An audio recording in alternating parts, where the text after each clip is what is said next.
Okay, so now we have some animations that occur when our player runs into a monster. And it looks like he's getting hurt, but it's actually not doing anything. So that's what we're going to fix in this lesson. But before we do anything else, I have a real problem with the size of this window and the way everything is proportional here. It doesn't make this game very fun to play once we start adding in all the animations like this, because there's not really room for them. So we're going to fix that first. So let's go into our layout and make a few adjustments. First thing I want to do is I want to make some adjustments to my layout size. So I'm going to click an empty spot on the layout, like kind of around here somewhere, and I'll zoom out a little bit so we can see. Just clicking an empty spot here. And instead of these weird numbers here, I'm going to just go with a simple 2000 by 1000. So those are nice, simple, even numbers, and you'll see that they're going to be a lot easier to work with later, I mean. So then I'm going to click on my background, because the tile background should be the same size as the layout, so we'll give that a 2000 and then by 1000. Now when we click in an empty spot on the layout and we get to this layout window, and again I just click right over here and I get to this layout window, I want to go into the project properties so I can adjust the window size of the game. So this is the actual game board, and the size of the window that we're going to be looking through when we're playing the game is under project properties and this window size property here. And I'm going to set that to about half what the actual board is. So I'm going to set that to 1000 by 500. And if we run that, it's not a hugely significant difference, but you can tell that there's a little bit more room here, and our characters look a little bit more proportionate to the size of the play window. Next up, I have these great animations, but my player doesn't actually take any damage. So I'm going to fix that first, and the first place to start with this is on the player object. We have to add an instance variable for health.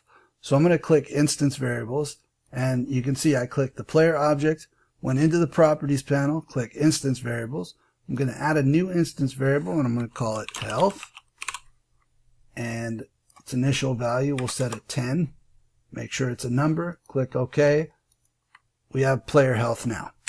So now, instead of when we collide the monster with the player, instead of destroying the player, we're just going to subtract 1 from the player's health. So I'll add that action here, and I'll go over that with you again. I got a little ahead of myself.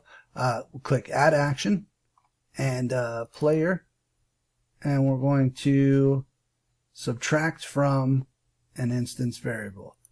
So we're going to subtract 1, the value of 1, from the player's health.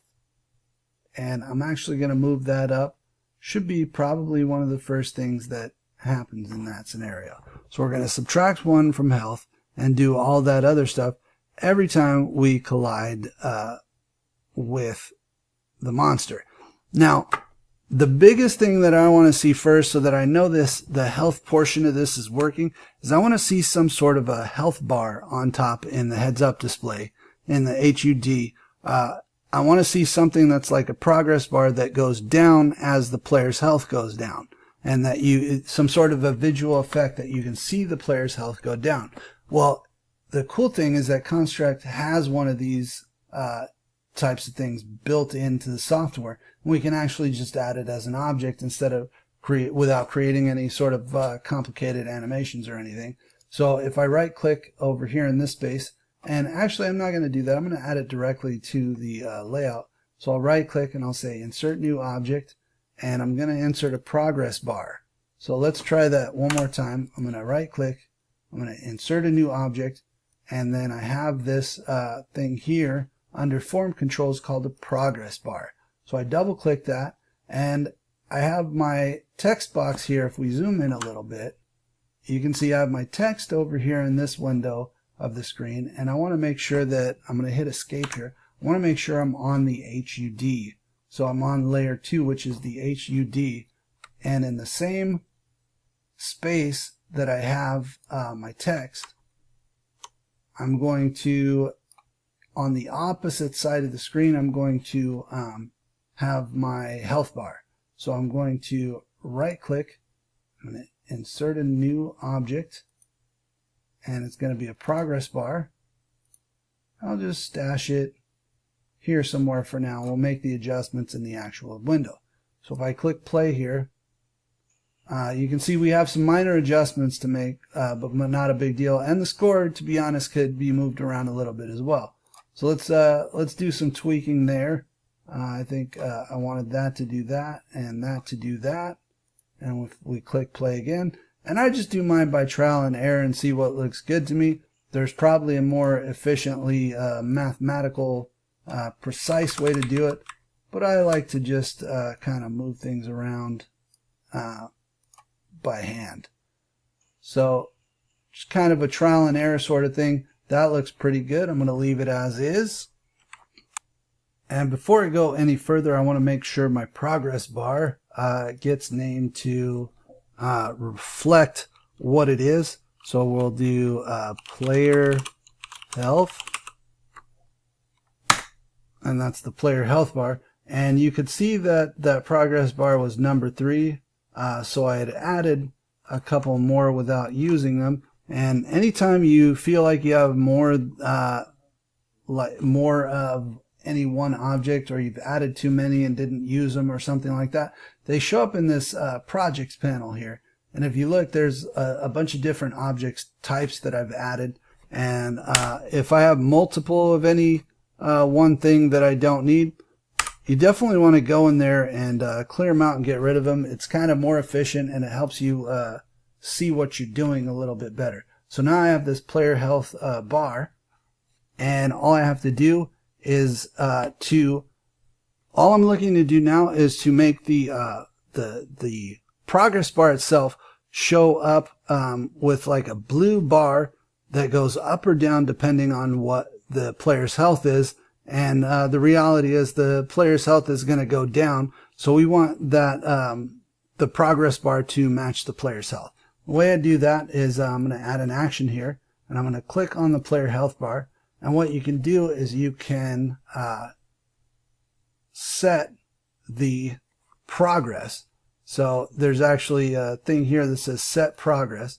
And we want the progress to reflect the same value as what the player's health is. So I'm going to call this player. So if I type in player, it gives me player, and then I do dot health. So player dot health, and that is the value of out of 10 what the player's health is going to be. And obviously every time we hit a monster, it's going to go down by 1. And if we're checking it every tick and updating the progress bar, then our progress bar will most of the time be reflective of exactly how much health we have. So let's go ahead and do that.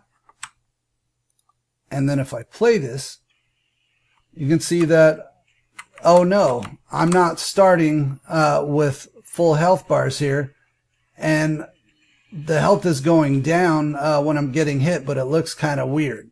So the reason why that is because the default properties of the progress bar are an initial value of 0 and a maximum value of 100. So what I want to do is change both of those to 10, because I'm working with 10 health points, not 100. So I'll do 10 there. And then if I start this up again, you see I have a pretty normal looking health bar. So now our health bar is looking pretty good. The unfortunate part, obviously, of losing health is that eventually your health is going to go down to 0, and that means that your player is going to have to die. So what I want to do is I want to create an event for that, and I'm going to say, I'm going to add an event. I'm going to go to player, and I'm going to compare that instance variable, and if that health is less than or equal to 0, I should probably destroy the player. So if we run that layout, I'll keep running into monsters until my health runs out, and then the player is destroyed. So the next thing we want to do is, that's kind of weird that I get hit a few times. I mean, it's a little bit better than it was before, but I'm getting hit a few times and then the player's just disappearing for no reason. So what I want to do is I want to create another series of events, and I'm actually going to save that for the next video. So what we've done so far is we've created this health bar, and when the health goes down to 0, our player gets destroyed. We're going to actually refine this functionality to include the use of adding extra men, because that's the key in most video games. So we'll do that on the next lesson.